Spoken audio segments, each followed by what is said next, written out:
Stages of labour کے بارے میں بات کریں گے. اگین یہ ٹاپک بھی licensing exam point of view سے بہت اہم ہے. فرسٹ اسٹیج کو فردر ڈیوائڈ کیا جاتا ہے لیٹنٹ فیز اور ایکٹیو فیز میں. سب سے پہلے لیٹنٹ فیز کی بات کریں تو یہ پینفل یوٹرائن کنٹرکشن سے لے کر cervical dilation of 3 to 4 centimeter کا جو دورانیہ ہے اس کو لیٹنٹ فیز کہتے ہیں.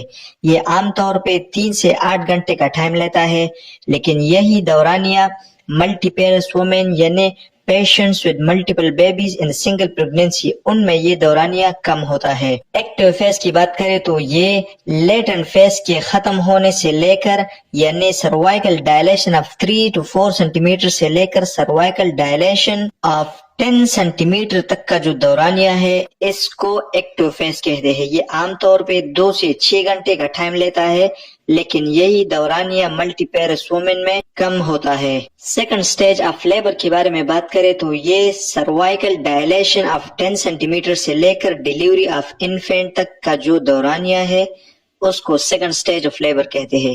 یہ نلی پیرس وومن میں آدھے گھنٹے سے لے کر 3 گھنٹے کا دورانیہ ہوتا ہے اور ملٹی پیرس وومن میں 5 منٹ سے لے کر 30 منٹ کا ٹائم لگتا ہے. تھرڈ سٹیج آف لیبر کی بات کریں تو یہ ڈیلیوری آف انفینٹ سے لے کر ڈیلیوری آف پلیسنٹا تک کا دورانیہ ہوتا ہے.